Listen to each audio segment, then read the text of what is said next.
Good morning, lovely people. Welcome to our Place and Resources Overview Committee today, 23rd of January. Excited to see you all. We're a bit low on numbers here, but we've got the best people.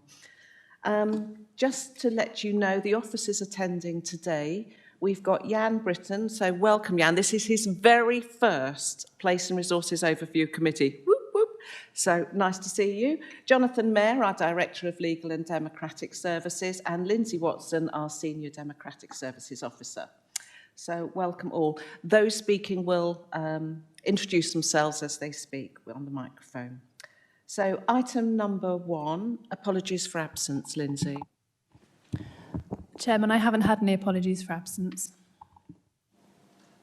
Thank you. We do have a few people missing, so they may turn up a little bit later, or they may not. Minutes of the last meeting. I said a little, I can't believe it was on the 5th of October. It just doesn't seem that long ago. But does anybody have any questions, queries, or are you all happy that I sign those minutes at the end of the meeting? Lovely, thank you, will do. Declarations of interest, does anybody have any? Moving on. Chairman's update. I don't really have anything other than we're going into an informal session when we finish this part of the meeting to discuss a market town strategy. So there may be a break between our formal and informal. Public participation, we have no questions. We are rattling through today. Questions from members, we don't have any. So we're going to go straight to our main event, the Community Asset Transfer Policy Review. We've got a recommendation to Cabinet that the revised policy and processes for assessing and determining the community asset transfer applications be agreed. The portfolio holder is Councillor Andrew Parry, and I just wondered whether he might like to speak first. Thank you, Chair, and my grateful thanks to the committee for looking at the revisions before you today. Originally, this policy was before Cabinet in 2021, and somehow that feels like a blink of an eye ago. But here we are 3 years later, and it's an appropriate time for us to bring it back before you for consideration before its onward journey to Cabinet. It is hoped, of course, that the revisions will smooth the path of asset transfer should we go down that road.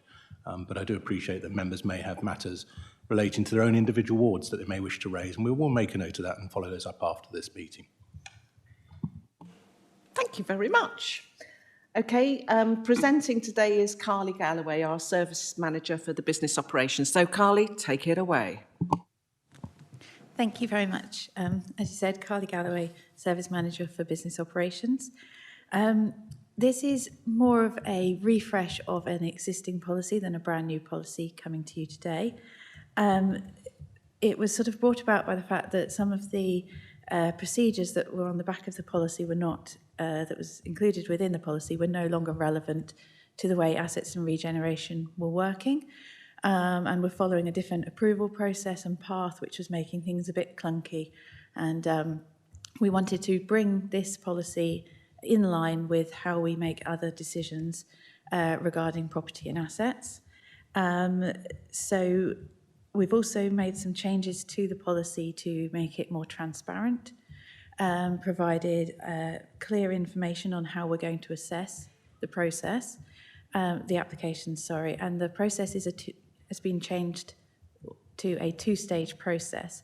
So that's a expression of interest, which is a very simple form that organisations can fill out that briefly says what they are, what they'd like to do with the asset, and check that they're eligible.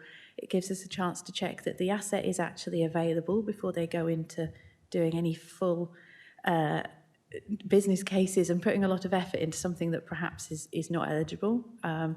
And then there's a second stage, which is a business case, which allows the organisations to provide that guarantee to us at Dorset Council that they have the ability to manage the asset, that the proposal is going to meet a need in the community, and just let us do the due diligence. So it's a 2-stage process. Like I say, we are providing guides on how exactly we're going to assess each of those stages, and all of that information will be updated and put on the website. It was noted in the policy that the guide for doing this has not yet been developed, but I wanted to give you a sense that there will be more information if this goes through and is approved, that our teams that work on the website and communications will also provide some guides to help guide our local organisations through it.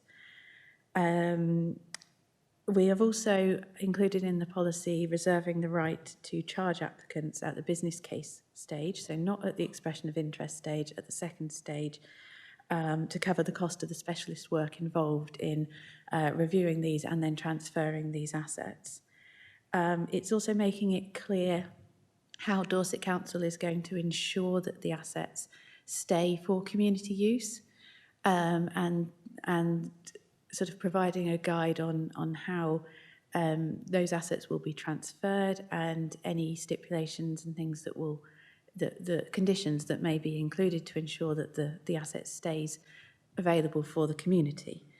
And I would also like to add that I have taken this to the senior leadership team, and one thing that they would like to add in is that this policy is reviewed whenever there is a revised or new Dorset Council plan, to ensure that this policy stays aligned with whatever those priorities are.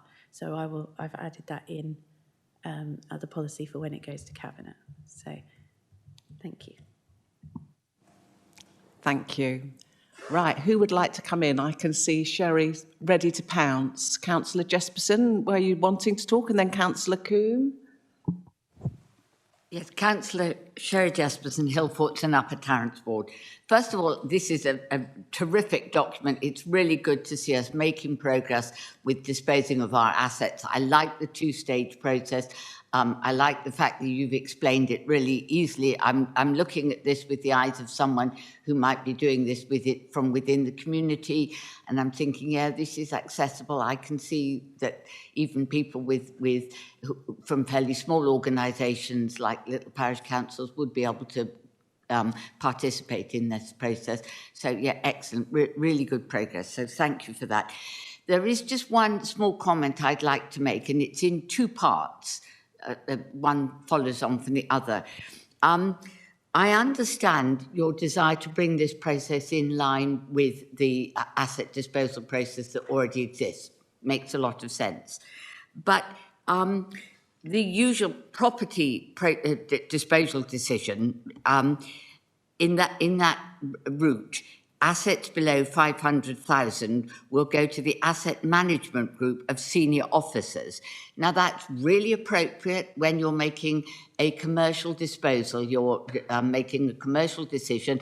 I think we'd all be very comfortable with such decisions being led by senior officers who've got the right level of experience, and so that works. But transfers of assets to the community, that's not a commercial decision. And it may be a controversial decision within the community. It's not unusual for when you're doing things within communities for there to be two points of view. And in my view, that makes it essentially a political decision, not a commercial decision. Once I reach that point in my thinking, I'm looking at this and thinking, so I really do think there needs to be member input, member oversight of all of these decisions, not just the big ones. The reason we have member cabinet oversight of decisions over 500,000, that's about managing money. But this isn't about money, this is about communities. So I would like to explore whether or not we could just rejig that slightly, so that the cabinet portfolio holder or his or her nominee, that might be a lead member role or something, would be involved in that decision, not just leaving it entirely to officers. My point being that elected members are accountable to the community in a different way from officers. Officers are accountable too, but not in quite the same way as members are. So could we look at making that slight change? And the smaller thing then that follows on from that, you mentioned, and I can't find it here, but that the ward member would be informed of these. Again, I'd quite like to beef that up and say, could we make it that you put a step in this process where the ward member is invited to comment a bit like we do with the planning application. Now, the ward member can choose not to comment. They don't have to comment every time, but it's a little bit more proactive than I'm the ward member. I don't want to just be told about this quite late on and I'm just notified of it. I want to be invited to comment. That forces me as the ward member to go out to that community, ask them what they think, get in amongst the decision, and then I can come back and give a comment. And the comment will nearly always be, lovely idea, go for it. But it will give the ward member the responsibility to commenting and getting more involved. So those two small changes are sort of related about more member involvement. I would just like to know if we could explore that. Thank you. Thank you very much, Councillor Jesperson. Councillor Parry. Thank you. If I can pick up the political points and then I'll pass to officers for the operational side of matters. I think you raised a fascinating point, which of course is member engagement. And from my perspective and your perspective, that's relatively straightforward because they're single member wards. I think the dynamics become more challenging when you're dealing with multi-member wards, perhaps of varying political persuasions, and then whose opinion should have the greater weight under those scenarios. I think that's a challenge that has to be understood. That said, I don't think I don't have any issue in principle with ward members being consulted and asking to comment. And of course, these things always progress more smoothly when there is all-round agreement of how things should progress. There will be challenging times. I can see there being a challenge when perhaps a ward perspective and is at variance with perhaps some of the council's greater objectives county-wide. And I can understand where that will see some contention. But by and all, we do our best to set our stall out and communicate with members and take note of their wishes and interests. I don't know if officers wish to comment from an operational perspective.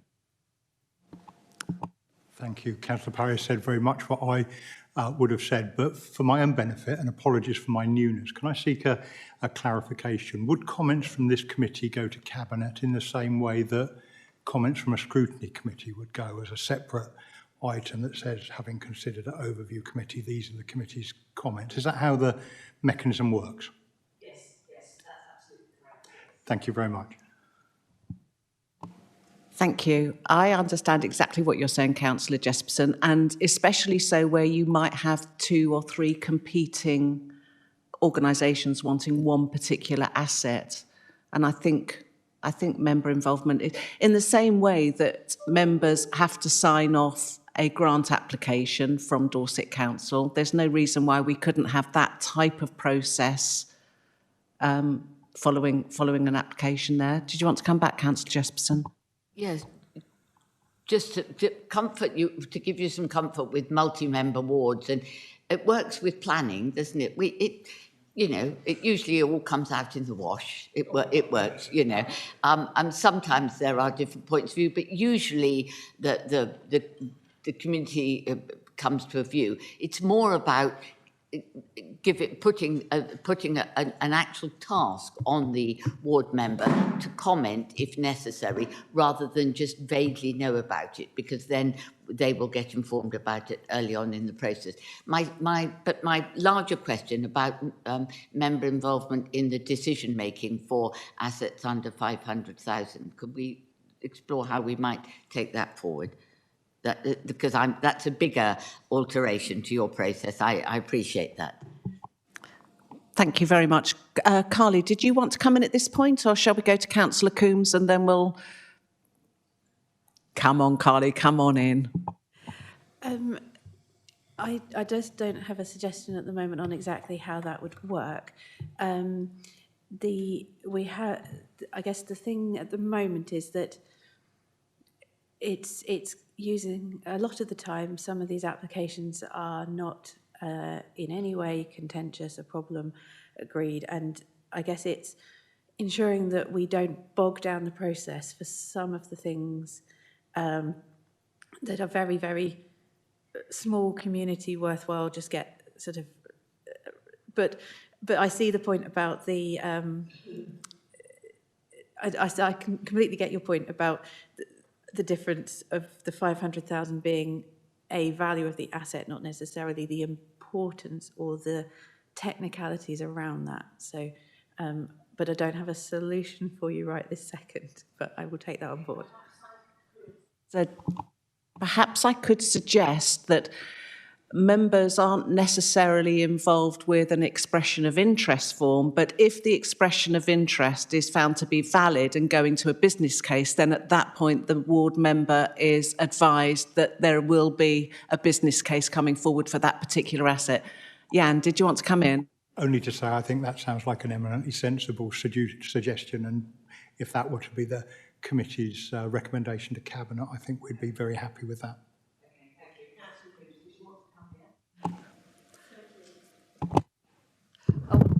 I wanted to pick up first on the comments made by my esteemed colleague about notification of local members. I chair one of the other planning committees, and our delegation system works really well, even in a multi-member ward with different colours, shall we say, within that representation. And it's not an issue, because what you are looking at is material considerations, and everyone has a right to their own view. And if you are consulting people, then the more views you get, particularly in a multi-member ward, should give you a better outcome on the decision. So I don't think you should be swayed by the fact that there may be people representing a ward of different parties, because everyone should be community focused and it should be the best outcomes for that community. And the way, perhaps speak to the planners about the way that delegation system works, because once the case officer has come to a view on an application, they then send it out to the chairman and vice chairman, for example, and we see the local member view, and then we pass a view. But any application that is registered goes to the local member so that they have the opportunity to comment if they feel they need to. And it's the same sort of thing. If there's notification and you have the opportunity to respond at that point, it's fine. And I can give you a perfect example. While we've been talking this morning, I've just had an email in my inbox from my town clerk to tell me that a community asset transfer in my ward has been confirmed, that the application is in, and it was submitted on the 24th of November and it's now been registered. As local member, I've had to hear it from my town clerk, even though I was aware of this particular issue and this particular site, and I'm in full support of it. It would be nice to know that we had now reached this stage as local members.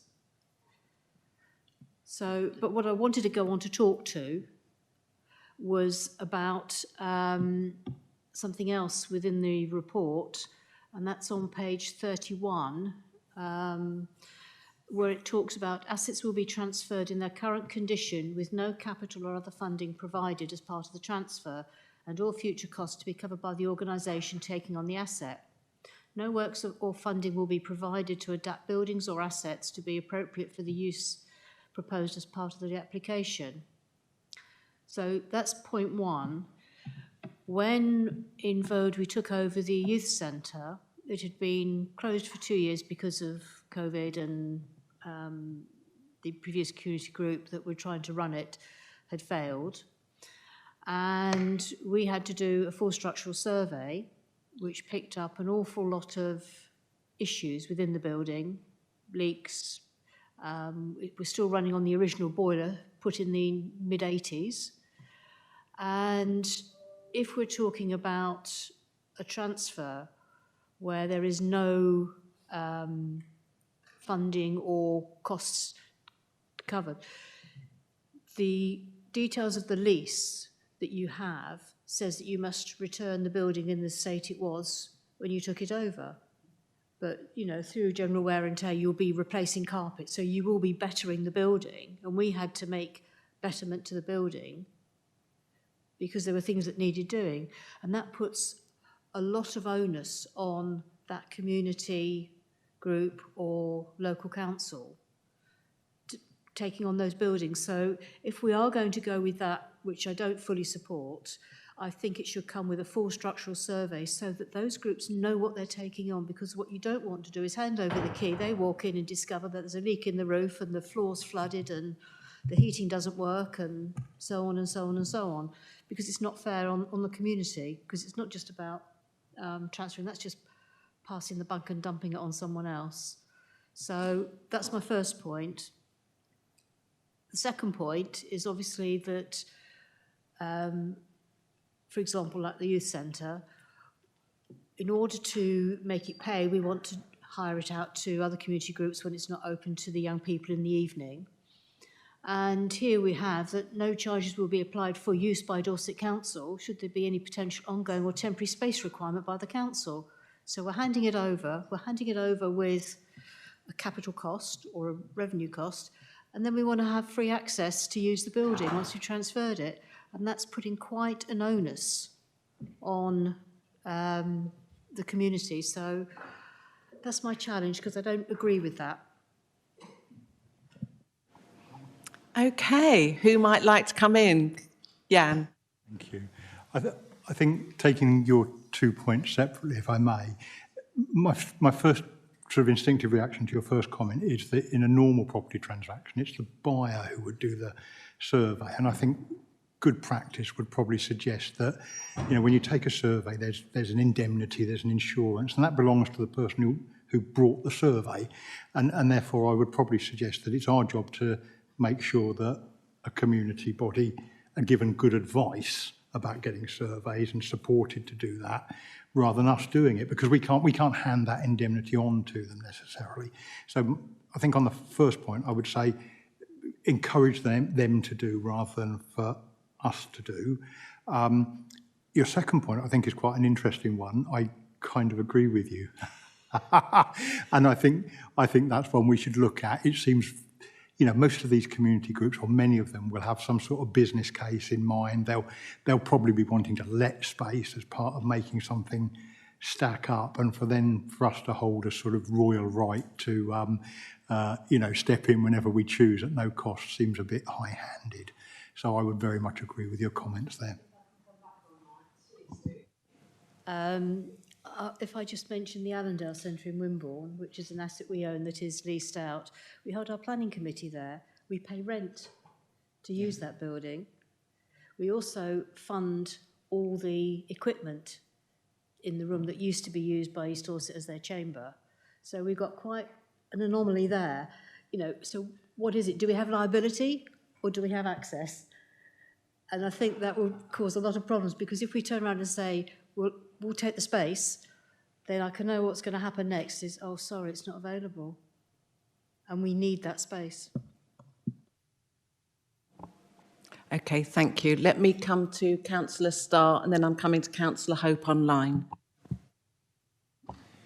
Thank you, Chair. Just going back to Councillor Jesperson's point about comments from members, and I fully support that.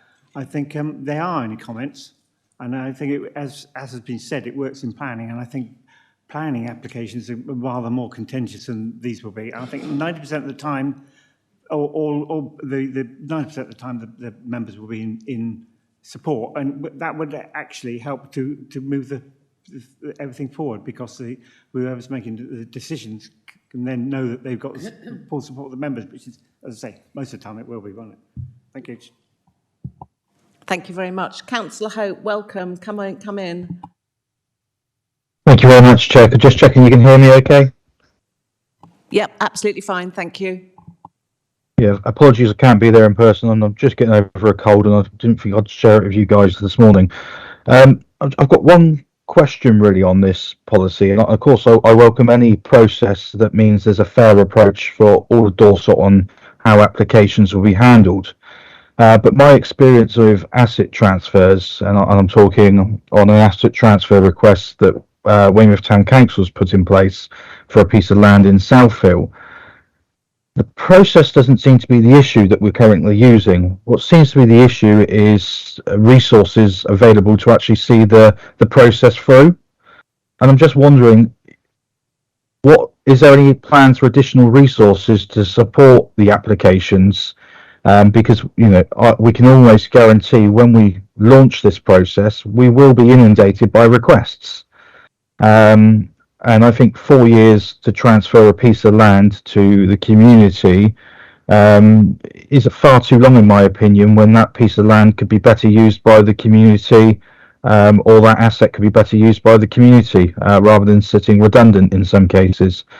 So that's my only observations on this is, will there be additional resources to actually help manage this process, or will it be another process that we got that doesn't work due to resource requirements? Okay, thank you very much, Councillor Hope. I think the whole point of this policy is that it simplifies the process, so it will therefore take less officer time. But I do wonder whether, would it be possible to consider targeting a time for an expression of interest to be accepted or denied to sort of just help people move forward a little bit more quickly? Councillor Perry? Okay, perhaps if I can pick up on a couple of points that Councillor Hope has raised and others. I think when you consider the principle of decision for an asset transfer, that is a relatively straightforward process. The complexity, as Councillor Coombs has indicated, may be on the condition of the building or asset, and of course the legalities of it, because the reason why some of these properties and pieces of land have remained in our ownership has been because of very complex legal matters, and perhaps Jonathan will be able to convey the legal aspects and better answer it than I can. But I am often challenged around why something has taken so long, and it's really not necessarily in the field of the property and assets team. It may be more to deal with ironing out the legalities of a situation for a legal process to take place. Thank you. Councillor Fry, would you like to come in? Thank you, Chair. Two things I want to bring up here. I want to pick up on Councillor Coombs' comments about the youth centre. In Dorchester, we took over the youth centre in 2016 from Dorset Council. Unfortunately, it was taken over in quite a poor state. It's a listed building, and we've had to continually reinvest money into it to bring it up to date. Did cause a smile when you see that we have to invite it to let it back to Dorset Council for free and not charge for that. I think that's a little bit of that won't work like that. And we should make community assets available, but at a price to support the community as well, because Dorchester has to raise money to run its centre. Councillor Parry. Thank you. Yes, I am, of course, aware of our predecessor authority, the County Council, making decisions to exit out of the operational side of youth clubs. They had a duty to retain a youth provision and saw that as being more an outreach-based work. The offer to local town parish councils and charitable trusts, of course, was to take over the running of youth clubs should they wish. In my own area of Ferndown and West Parley, the town council actually ring-fenced part of its parish precept in order to deliver that service. I know in the case of Dorchester Town Council, there was a discussion with our property and assets team, and I believe there was an assurance given around the condition of the building from a risk point of view. Because I've got a feeling part of your building is actually a listed structure, isn't it, from memory? And therefore I knew we had to take a slightly different view on it. But there will always be anomalies, and we will have to probably address those on an individual basis as and when they do crop up. Thank you, Andrew. Now, my other point is I'm looking at page 36.3E, where assets are transferred for a nil or less value. The financial cost of Dorset Council will be weighed against the community benefit. We currently have a housing waiting list of around 6,000 people. Dorchester Town Council identified a site and spoke with the previous director of Place, Peter Hopkins, about obtaining that site for a community land trust. I now understand that that's been sold or is in the process with legal to be sold for the continued use of garages. So effectively, Dorset Council is putting cars and property above people. Surely that can't be right. And when you're looking at here, the Town Council actually had an identified use of supplying housing with this, and we've just put it onto the open market and sold it at value. That seems to go in contrary to what we're suggesting here. Councillor Parry. Okay, perhaps from my previous portfolio of children and education, I can assure Councillor Fry and others that Dorset Council does not put cars and the like above people. People are at the heart of what this council does and always has done, and housing is a considerable part of that in all its forms. I do have to note that the officer recommendation was for disposal. The assets and property team are tasked with a budget to achieve a disposals programme as well as ensuring a capital receipt. And of course there is plans in process for policy adjustments that can allow capital receipts to be changed into a revenue receipt. Thus allow us to enable to smooth over the paths where we come across matters such as individual housing requirements at a particular time where we have a bulge to address. The particular site you mention, I am aware of. It is in the process of being sold. I wouldn't comment too much on it in this respect because it is of commercial interest to the council and the purchaser, so I don't think it would be right for me to comment in open council on a process that's currently ongoing on an individual site of that nature. There will be other sites and we can happily have those conversations. I know that Dorchester Town Council has a long-established reputation of wanting to be involved with social housing requirements. I mean, the county town is, of course, home to the old almshouses. And if I think of their location, so this is something that, of course, goes back centuries and no doubt will continue for centuries to come, I hope. Thank you. Councillor Fry, did you want to come back? Just briefly, thank you, Chair, but the issue of that particular sale seems to fly in the face of what we're proposing here. Will the... If once this policy goes through, when will it actually come into? Will it come into effect straight away, or is there a period of time after Cabinet has taken it through? Thank you. Sorry, Carly Galloway speaking. I'm expecting it to go live around the end of April. This is because we will need time to update the web pages, get the application forms in, and also to reassure one of the councillors whose name I've not picked up on the about the points about the timing. Councillor Hope, apologies.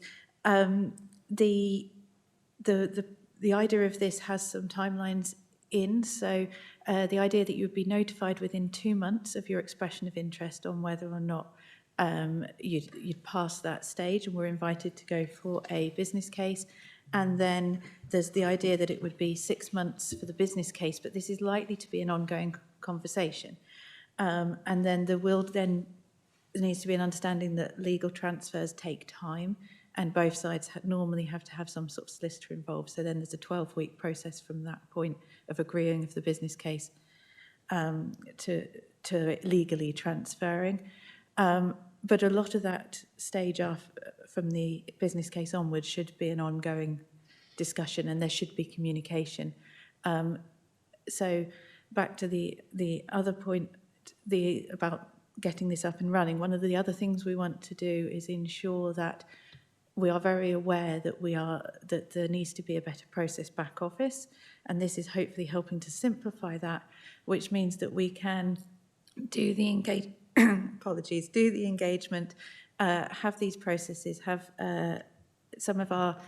using some of the systems we have potentially that planning already have or others, so that we just put the postcode in, know who the ward councillor is, it gets attached automatically. So we need a bit of time to put some of that in, which is why we're saying about late April. The web team and others have some commitments before that. So we've said we'll do it sort of after that. So it wouldn't be immediate.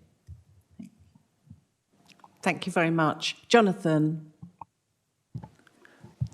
Thank you, Chairman. The strict answer to when the policy will actually take effect, as opposed to the practical considerations and things that need to be worked through on the website, is that in the normal way, if the Cabinet do approve this, then a decision notice will be published, and there's then a 5-day cooling off period during which one of the scrutiny committees could call in that decision, and the Cabinet's decision then is frozen until that 5-day cooling off period has elapsed. So that's the strict answer. There are then all those practical considerations.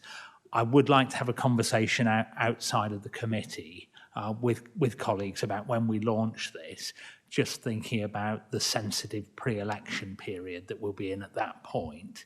And it might be that we perhaps wouldn't choose to launch in mid or late April, but would slip into a period just after the elections. I don't imagine it would be a sensitive election issue, but we just have to have an eye to that at the moment.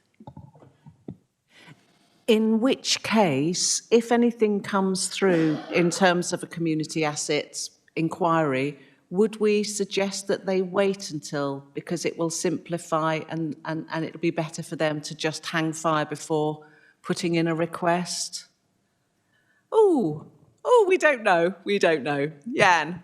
looking at Jonathan, but I think that we sort of create then the risk that it becomes a more sensitive issue because we're trying to compensate for it becoming a more sensitive issue. I would say if a community group are interested, go for it. We know what the Cabinet decision will have been by that point, even if we haven't officially enacted it, and we would act in the spirit of that decision whenever an application comes in, rather than trying to say to people, well, wait until after April, wait until after May, wait until after the first meeting of the new council, whatever it might be, unless Jonathan contradicts me very...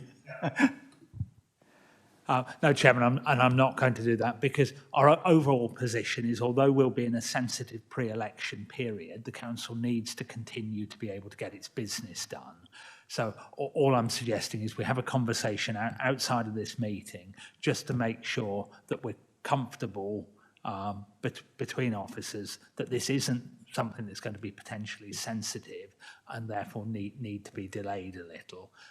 But we absolutely do need to be able to get on and carry on doing business, even though we're in a slightly unusual time in the council, in the life of the council by that point. Thank you. Thank you very much. Does any other member wish to speak? Because I wanted to wrap up on a couple of... Councillor Alford, I thought you might come on in.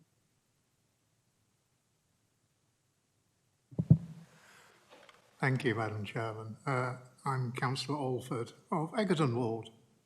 I approached reading this with enthusiasm because this is a very important topic, something that we all believe in. I was rather less enthused by the time I finished.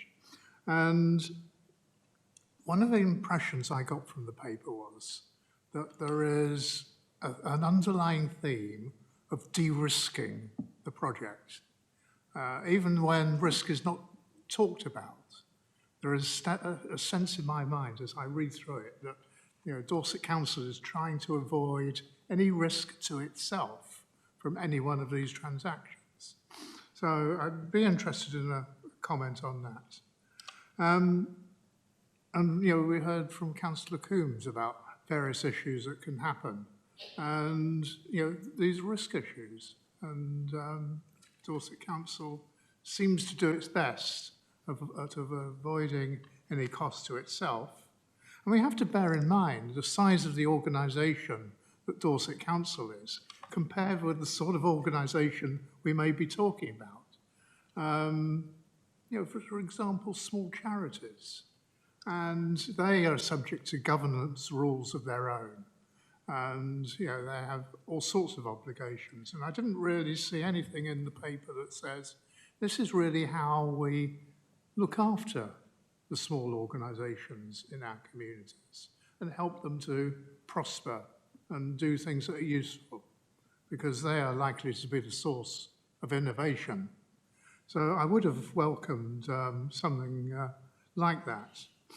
I do want to remark about the role of members, because that has been talked about. And I think we need to understand the role that members may be taking in any particular instance. And I can see one being what I would call the arbitrator, one that's trying to intervene between the council and the local group to make progress. Another role might be as a promoter of a deal, where it's easy to understand that the members' role might be very, very clear, but they are biased in anything they say because they're trying to make progress with getting something done. I want to say something about legal complexity, which was mentioned earlier on. I'm bound to say that these are our assets, and we allowed the complexity either to happen or to be there as a result of some of the activity in the past. And I think that we ought to accept the fact that we have a responsibility to try and make it easy for local organisations to do what they want to do. And I suppose, and finally, we're talking about the involvement of members, whether it's a 3-member ward or a 1-member ward. I don't think the projects are likely to fit the ward concept as neatly as people would hope. I think there will be a lot of cross-boundary activity, and it probably is helpful to the communities if there is, because that means that something is potentially different from the way it is now. And I really think that that should be encouraged. So those are some of my general observations. I didn't feel as though this policy will be used as much as I would like it to be used. And I think some bit of promotion is going to be needed and a better sense of understanding the parties that we may be transacting with. Anyway, that's it, Madam Chairman. Thank you. Thank you very much. Thank you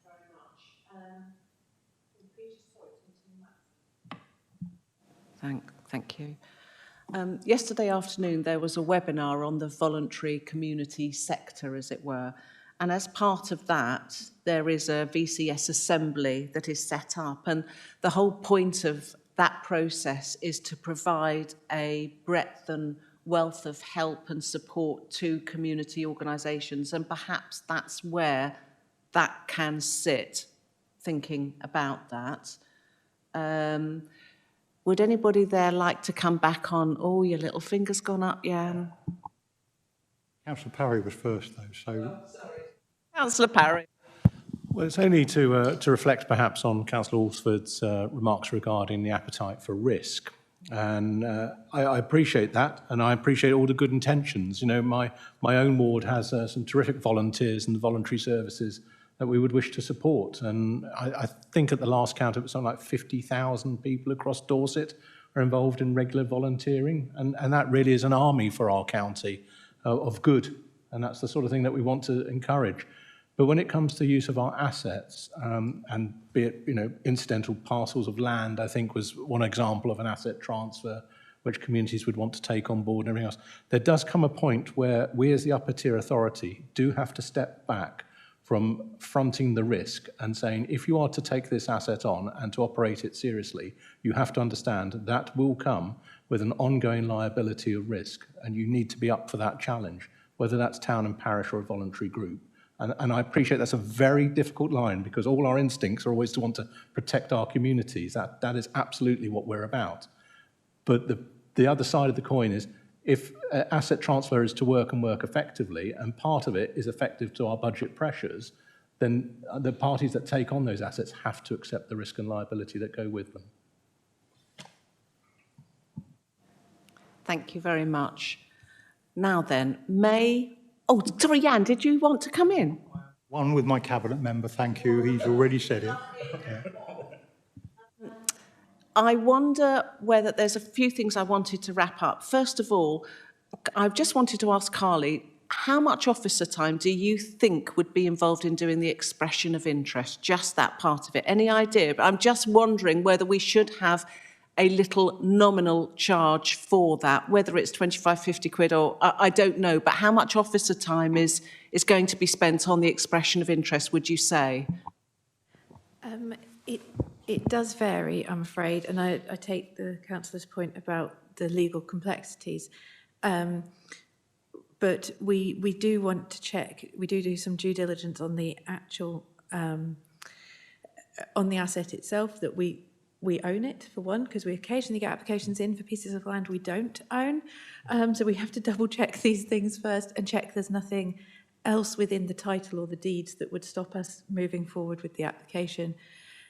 We check with a few of our own departments on if sometimes land is earmarked for things or reserved. So it can vary. It is a few hours' work at least, but it is scattered around a number of officers normally, and some would be really simple. Some we would know we don't own it, we reject that expression of interest. Some would be a bit more tricky. So I'd say it's a couple of hours of officer time. Do members feel that we should be asking for a small nominal sum for an expression of interest or not? Shaking heads. Okay, that's fine, that's fine. So if we are to wrap this up, can we include in our recommendations that, one, Dorset Council doesn't get free access to assets once they've been taken over and all liabilities been passed? I think that's very fair. And also, I mean, speaking from a charity's point of view, very often they are encouraged by funders to look at creating revenue streams, and revenue streams will include rentals and so on and so forth. So I don't think we should tie any charity or community group's hands by saying they've got to have free access. Can we also then ensure that members are informed, consulted, not informed, consulted, after an expression of interest has been confirmed as valid? And Councillor Jespers and Councillor Coombs, come back in. And the third point that I'd like to explore, which was the one that I raised about with member involvement in the decision-making, from cabinet member or somebody else in the decision-making. And I'm even more of that view than I was at the beginning of the meeting, having listened to what Councillor Fry had to say. What I was listening to your anecdote there, and I was thinking that's exactly why we need member involvement in these decisions, because that would be the reassurance, the assurance to the rest of us that the political perspective was also being, I mean, it's more political, but the community perspective was also being taken into account. So I would quite like to if you could explore some way of doing that. Thank you. Thank you. Councillor Coombs. Thank you. I just wanted to go back to the point about surveys and the transfer. I accept the point about, you know, buyer beware and all of that. However, what I also subscribe to is no surprises. So I think that if we are aware of a particular issue with any of our buildings, that we're upfront about it so that everyone is going into this with open eyes. So it's not just about saying you need to get your own survey. You need to get your own survey. We've already picked up there might be an issue in X area or Y area, just so that everyone isn't aware, because, you know, if, for example, the building could have subsidence, God forbid not, but as a worst case scenario, that is a huge cost. And if you're already aware of that, why make someone go through something like getting the survey done when they know that, well, if that's the case, you know, it's a non-starter for us. So it's just about being fair, I think, and open. I think that before any agreement is done, the landlord, and I only speak because we're doing this with Vale Pantry at the moment, the landlord provides a schedule, if you like, of the condition of the building, so that in the event of someone leaving or whatever, they have to supposedly return it to. So presumably there's some sort of schedule done in the first instance, which would then show up. Would it not show up? Any ideas there, Jan? Yeah, we act in good faith. We're still a public authority and we're still concerned about community. So if we knew something was wrong with a building or had some concerns about asbestos or some other facet of the building, yes, of course, we would act in good faith in that way. Thank you. Yes, and Carly's very helpfully pointed out to the passage in the report that says, in order to help organisations complete the business case, we can, if requested and appropriate, supply relevant information that we hold, i.e. maintenance costs, value of assets, any condition reports, etc. Could I also just go on to comment on the majority of matters involving communication with members? I'm assured by officers that that will not be a problem to implement. However, I think Jonathan does need to comment on matters regarding the decision-making process, because there may be constitutional issues there. Jonathan, come in.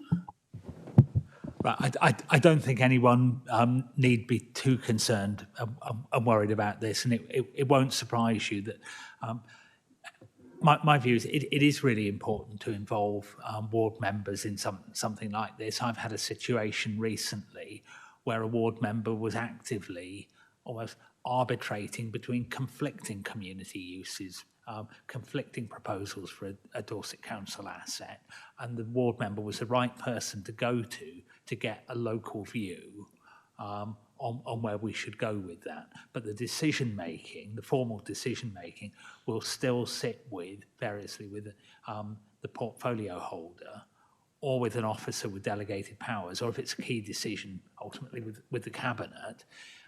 So it wouldn't be the ward member making the decision, but they would very obviously be consulted about this and would be an important voice. No, I think that's quite fair. So in which case, I think we've given this a damn good thrashing. With the recommendations that we've put forward, is everybody happy to accept and proceed? Yes, thank you very much. Thank you, Carly. Good job. It was your first time presenting. Well done. Thank you. Right, moving on. Moving on, we've got our item 8, the Placing Resources Overview Committee Work Programme. There's not a lot on it, to be honest, is there? We could do with a few more issues to get our teeth into. So if anybody's got anything burning that they wish to chase through. There were some areas, Jonathan, do you remember there were some areas that, was it you and John Selgren were going to look at as to whether they could come forward to us? Can you remember now? Oh my God, Lindsay, can you remember?